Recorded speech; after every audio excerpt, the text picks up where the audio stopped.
Hey everybody, welcome back to AI Activations.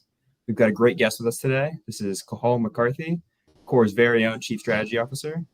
Since 2018, Kahal has served as a trusted advisor with a wide range of privately held and venture-backed companies, from scrappy startups to enterprise giants.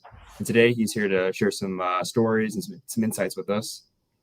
He also recently co-authored a joint white paper with Cobus, Beyond AI Islands, in collaboration with BCG, which you can find in the attachment section, along with some other great info, some other programs Kore's running this summer. So make sure you check that out. Kahal, welcome. Thanks, Nick, and it's great to see you again. Cobus, great to see you this morning. How are you? Things are going well. I was really looking forward to this conversation. So, Nick, it's okay if we take it away. Absolutely. So I think, Nick, if any good questions pop up, Nick, just interrupt. And obviously, when we get to the end, please help us to land the plane. But talking about planes, there was a call. I'm going to start with this. You previously, in a casual chat, you shared this image. And I think Nick has got it somewhere. If Nick can bring that up, and I would love to, like, just have a bit of the backstory, Carl. Like, where was this taken, and like, what's your takeaway on this in terms of AI and in the enterprise? Yeah. This is actually a fun picture, and I don't actually know where it was actually taken. It was somewhere in the middle of the Pacific Ocean on an aircraft carrier. And we went in to understand how the ship operated. And this gentleman's responsibility was 120 takeoffs in the morning, 120 landings, and the same in the afternoon. And we said, how did you manage all of this? And we were looking around, these billions of dollars in taxpayers' money that was invested in making sure the channels of commerce were being protected by the Navy each and every day. And he walked us over to this board, and on that board, he had all of the planes and all of their locations and all of their activities. And if you look really, really closely, some of them actually have little screws on them, and that symbolized that's going for maintenance. Others were moving onto an active runway. And I said, hey, you got all this technology behind you. Why use this very manual system? And he said, Kahal. Well, he didn't get my name right, but he said Kahal, some version. He said, what happens if the computer fails? And I've got planes in the sky. And it reminded me about the benefits of automation, but also the importance sometimes of having the human in the loop and maintaining that expertise inside of the business, so that your business not only can evolve and grow with automation, but also have this human oversight, such that if things go awry, or you also just want to maintain that IP of knowledge inside of your business, that's a critical step as you think about where do you want automation to go. So as you invited me onto the show, that was the first thing that came to mind, because so many people and so many companies that we talk to, as they think about automation, they sometimes forget, what is the core workflow that I really, really want to solve for? And how is that workflow going to evolve? And who's going to maintain the IP on that? Is it the computer, the technology, the person? And as always, it's going to be the process and the person and the technology interacting together in concert. That's going to transform the business. So anyway, it was just a fun picture. I want to, Carl, when you showed that, two things came to mind. So, and I made notes of them. The first thing I wanted to ask you about, I know you, a while back, you spoke in San Francisco at a conference, and you spoke about an agentic spectrum. Like almost like introducing AI or agentic AI or some kind of agency in an incremental fashion. And that for me ties in with what you spoke about now about having the human in the loop. And just to double click on that, there was a recently Stanford released a study where they confirmed, or that theory you had back then, where they spoke about having humans involved for certain tasks, and they actually created different categories of tasks. And should a task be critical, then you would want some kind of human oversight, and for other tasks not. So maybe if you can share some ideas, because I remember back then when you mentioned it, it was a novel idea. This whole idea of a agentic spectrum or continuum. But as time goes on, I've seen Hugging Face latch on to that idea. Obviously, it's the Stanford study as well. So if you can maybe just give us a sense of that, against the backdrop of your enterprise experience. Yeah, look, I think it's a great thought, and I think it's a thought process that companies need to go through. And this is not just a conversation that we've found show up at an event in San Francisco. We're seeing this conversation show up around the globe. We were in Germany recently, and exactly the same conversations were showing up for different reasons. Sometimes it's about risk management. Sometimes it's just about change management. But companies have choices now in the new world. In the old world, they had a very deterministic model. Now you've moved to this probabilistic model. And how do you create the greatest leverage? Sometimes people think of leverage as what's the value creation? And that's a good way to think about it. But how do you think about how you graduate to it? And how do you create comfort for the company, whether that's in risk management or beyond? So when we think about the spectrum of agency or the spectrum of autonomy, we go obviously from low to high. And each company needs to make a choice, not just at the strategic level, but also at the workflow level, on what is the level of autonomy that they want to gift or provide to the workflow in concert with the employee or the human being, or separate from the employee or the human being. So agentic agents and humans can work in concert fluently together with full automation or zero automation. And what we found is companies, as they step into an agentic world and they try and agentify their companies, the level of autonomy that they choose is really, really critical as they step into the journey. And what we found is the greatest degree of comfort for the people who've pressed the go button. I want to come back to that in a second. The people who pressed the go button to say, yes, we're going to do it, is let's have a human in the loop. And it's our way of graduating into a fully autonomous world. We haven't actually seen many people graduate all the way to full autonomy. In fact, we've seen in certain countries, people say, we will never go to level 5 of autonomy. We'll cap it at level 4. And there's a variety of reasons for that, maybe cultural, economic, or whatever, not for today's call. But they're the people who are saying, let's go. There's another group of people who are reaching for the pause button, and they're not ready to press go with their agentic strategy. And we encourage them to really reflect on, where do you want to begin on this spectrum? And you have a choice to decide on that level of human interaction. So we think it's a critical part in companies' decisions as they choose their investment strategy, as they determine the value creation, as they think about risk. And just thinking about risk in general, Cobus, as people think about workflow management and so on, the successful companies are the ones who bring governance right up high into the decision making. Sometimes people see governance as a constraint. Governance is actually about the creation of freedom, and it determines the levels of autonomy that a company can embrace inside of the workflow, because so few people know how to make that first step.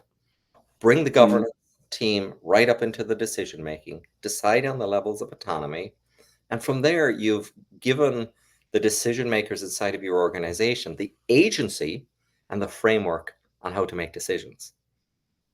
That makes sense? It makes perfect sense, Carl. I've got a lineup of questions here, but I want to first ask you this. Maybe your comments on this. So you spoke about the enterprise and there's different levels of agency. I was recently listening to a podcast by A16Z and Andreessen Horowitz, and they spoke about the fact that how do you introduce agency in enterprises, and then they spoke about enterprises. No one's got full agency, right? I mean, for me, it was so enlightening because we live in this dream world of, we're going to have a software entity with full agency. And then, and they said, and when they go to enterprises, and, that really resonated the same as what you're saying now. So they go to enterprises, and then execs are saying, well, we've got checks and balances, right? No one has got full agency in this organization. And so I like what you're saying about, putting the organization first and see how you fit different levels of agency into an organization as such. Yeah, the best question I've got in the past couple of months was a question we received at an event we hosted in Mountain View. And the question went something like, how do you think about security? That was an interesting one. We got that question many times. But the person followed that. The second part of their question was in the context of risk and fear. And I because risk and fear determine the levels of agency. And I said, we have to decouple risk from fear. Fear is an emotion. Risk comes with consequence and liability. And I think the two of those have been blurred together, maybe sometimes for convenience, maybe sometimes to avoid change. But fear should not drive your actions and your thinking on levels of agency. The level of risk that agency brings, as you mentioned, Cobus, have your checks and balances. But I encourage companies to decouple the two from each other. And I think fear is holding people back. And it's been like that for generations, for decades. New change comes with fear and risk. If you can separate the fear and decouple it and really look at the risk and the reward, which is the other side of it, we don't encourage companies to be reckless. That's just not good counsel. But you can manage the risk by dialing. And we should think about this as a dial. And it's a dial that people can control. Executives can control. Now, just taking that a little bit step further, there's a philosophy on agency. I spoke to one super creative company, just amazingly creative. They're in the publishing world, and their whole thesis was, we want to give agency to the citizen developer, right? We've got a great creative community. We want to give them the tooling to create workflows, and it'll be a grassroots experience that will transform our company. Other companies have taken the top-down approach. Every change that happens in this company needs to have an AI project tied to it. So each one of those is going to drive a different level of agency with different levels of consequence, with different levels of value creation. Neither one is right or wrong, but the guidance we give is, how do you think about this independent citizen development model in the context of multiple point solutions and scaling that versus perhaps a platform? So the thought process on agency also needs to be informed on the tooling, and how is that tooling really tied into a platform or a point solution? I wanted to just go back. Like a while back, you spoke about the go button. So I'm very curious about the go button, but I want to just tie the go button to something in terms of fear. So I recently I was speaking to an exec, and I sensed a real sense of fear because in the past, mistakes were made. And then the person said to me, I don't want to tie myself to a technology. And I actually went off, and I created this whole schema for myself in terms of an SDK. Well, what is a SDK? What is scaffolding? What is a framework? What's a platform? And I just realized, you've got to, at some level, commit to a technology. You can be model agnostic, but you've got to commit to some, even if you commit to some SDK, your code is still factored for that toolkit you're making use of. So I just want to get your take on like the go button, fear, and like eventually you will have to commit to something and go with it. Yeah, look, I think we dial the clock back to under 2 years ago, ChatGPT, OpenAI. We all thought that was the change. But that was actually just the beginning of the change. And since then, the volume of change feels so significant, right? Every day there's a new AI company. Every day there's a new opportunity to create value inside of a company. And the amount of information that's flowing to executives and decision makers, I don't think we've ever seen it in history. And it's very hard to declutter the noise level from what's really important. So each company, as they consider fear and try and make a decision, it's like it always should go back to what's your strategy? What do you want to achieve for your business, for your shareholders, for your employees? And start there. There's a lot of change, but I think you've touched on something really critical.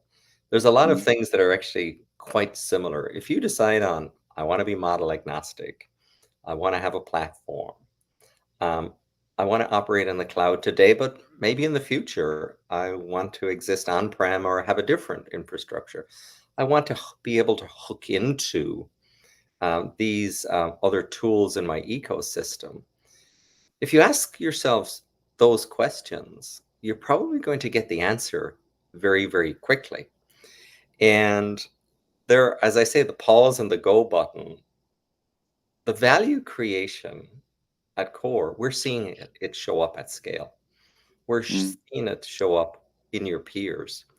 And it's having top line and bottom line implications. A lot of the conversations are focused on bottom line, but the really impactful ones are now beginning to show up at the top line. So I think people need to step back and say, what's my strategy? What fits for me for the next 5-7 years? What will create the value? And let's get started.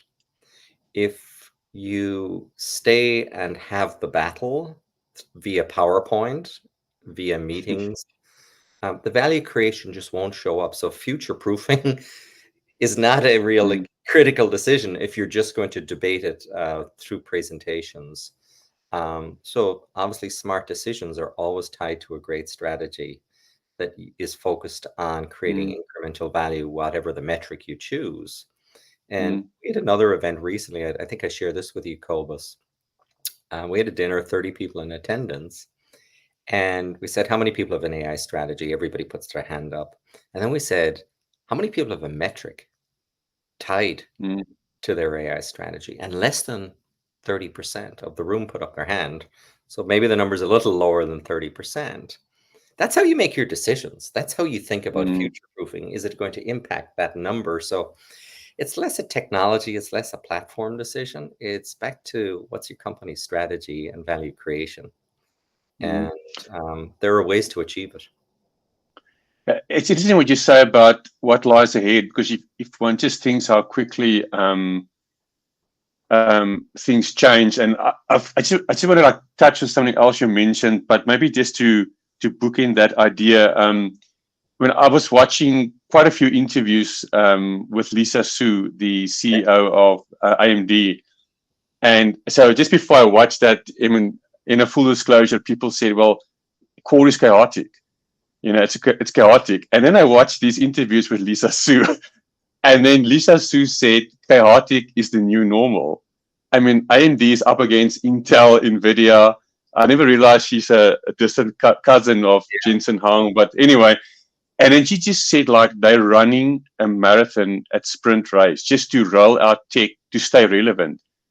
And actually went back to a few people who called and said, you know what, like, chaotic is the new normal. Like, things are rolling out so fast. So before we go to the next idea, I just want to get your take on because you spoke about fear, right? And in that conversation I had with that exec, I could, sense the fear, but I guess the opposite is trust. And so we live in a world of infinite content. I mean, like, text content is infinite. Video, audio, it's just infinite. People are creating content, through AI automatically. And I was thinking these days, what is the answer? Like, how do you make your content relevant in a world of infinite content? And the only way is through curation, where people say, well, I got to go to Kahal. Like, so again, the human will rise, and then a name and a personality, that guy curates information. Like, you've got to listen to him. So I just want to get your sense around, I see trust as a new buzzword in AI promotion materials. So just to get your sense of, like, fear, trust, and being a valued partner, curating ideas and technology and things like that. I'm going to go a little further than that. I actually think trust is the new moat. I actually think trust is I going to like be a that. moat for businesses. And that's not, again, new to many companies. Many companies have built their brands that are centered on trust. There's something that's really, really important about relevancy. And relevancy is very much informed by trust, but also by remaining current. And again, pressing the go button, AI provides us with so much opportunity, not just to deploy, where there'll be some value creation, but also to reshape and potentially also to reinvent business processes. So as we think through that, the opportunity to remain current may actually already sit inside of your business. And that is, I have invested in this platform. How does this platform investment allow me to reshape or reinvent and create new services?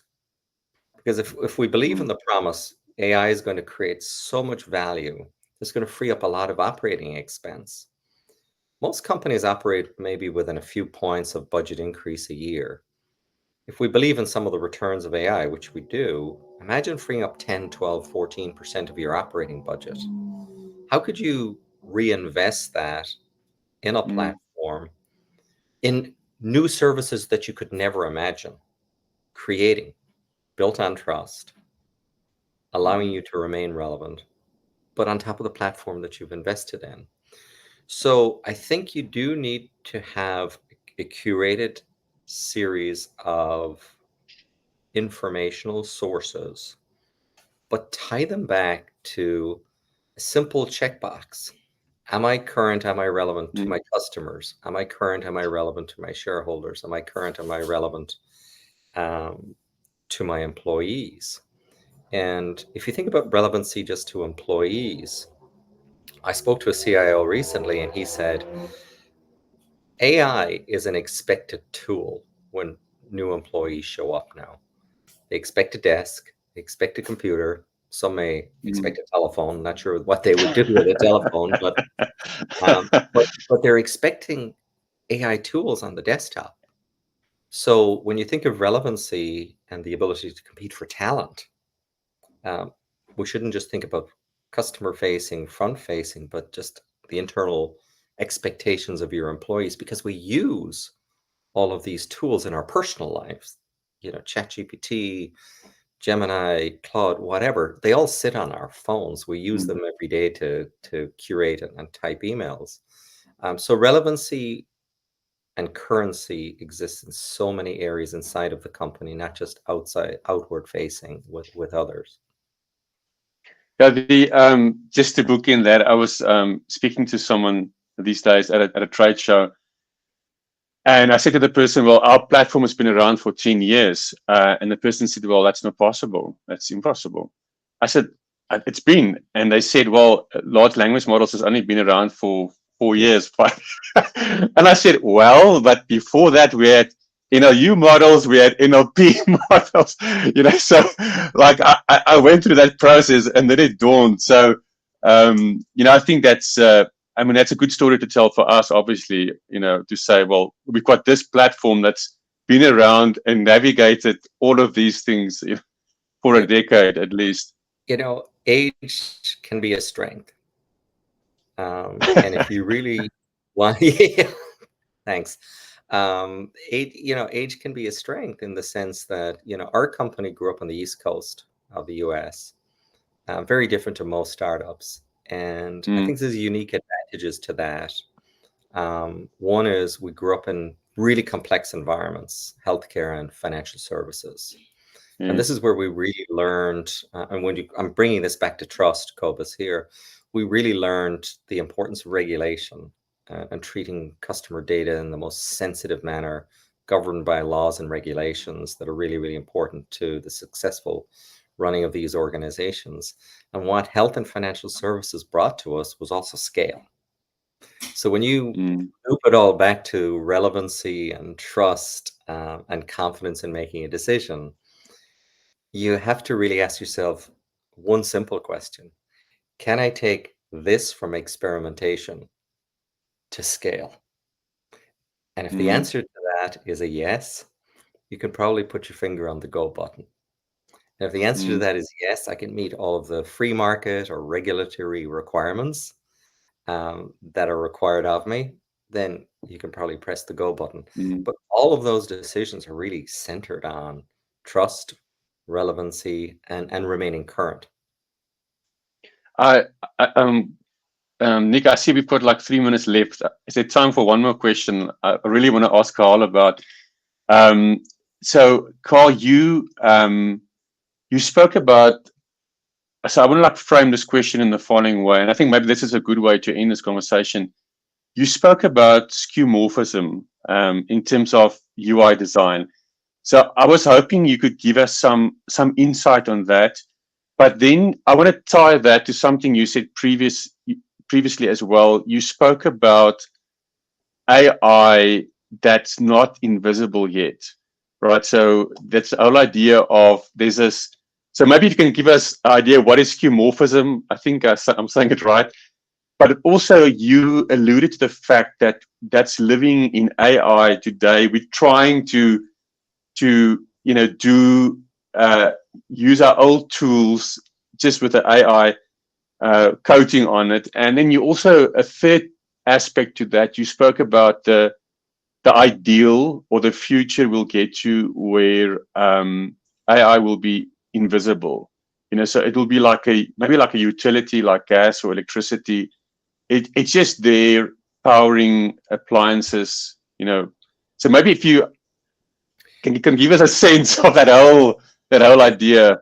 We're going through a lot of change right now, and change, as you brought up earlier, gets people to contemplate about the opportunity and the risk and the fear. And if you look at when the original phones were not the original phones, but the original let's call them iPhones and whatever were created, it was a lot of association created with traditional historical tools and services that we enjoyed. So if you looked at books, the original application was, or the app on the phone was reminiscent of a library. And that association creates comfort as you go through change. I know what a library is. I've engaged with a library. And now today, when you download a book and an audiobook, you don't have to create that association with the traditional world. It's just downloading a book. So the skeuomorphism sometimes creates that association with past through UI that allows people to transition to this newer world. And in this newer world, maybe it's not invisible. Like electricity, if you think about the emergence of electricity, we still had people with lighters with the oil heating on the oil lamps on the street. There was this change where they coexisted together. But at one point, it will become invisible because it will be the expected standard. I always think about, I'm sure 20 years ago, 30, 40 years ago, when Microsoft deployed Excel and Word, they had to sell it, right? Now it's just you show up on a computer and you assume you got a spreadsheet, and you assume you got a Word document, and you got to assume it's somewhat invisible to you. It's somewhat of a utility and expectation. And I think in our personal lives, it's a go-to now. I just go to Claude, I just go to Gemini, and I start using this to create. Like I was talking to this gentleman the other day who just created his entire pitch to the CEO, Fortune 20 company, through VO and VO3, and it was just so warmly received. The creativity inside of what he had created just got a standing ovation. So those tools that you can work with are seen as supplemental today, but they're going to become the norm. And the productivity unleashing and the capacity creation and the creativity that's going to be democratized, I think is going to show up as a standard in very, very special ways, and people will just come to expect it. Yeah, I love what you said about the analogy of Excel, because on X Social, a few old ads surfaced where they actually had to advertise Excel and explain what you can do with it. And today, like spreadsheet, it morphed into spreadsheets, and it's just, it's a given. There's no, so that perfectly makes sense in terms of it just becomes the part of the fiber of our daily existence. That you've hit it. It's going to be part of the fabric of everything we do. Nick, I think we're out of time. Unfortunately. Yeah, that was great. No questions from the audience. I think we can wrap it up. Okay, well, thanks for getting us together, Nick. Great to see you again, Cobus. Appreciate it. Thanks. Chat soon. Thanks. Bye.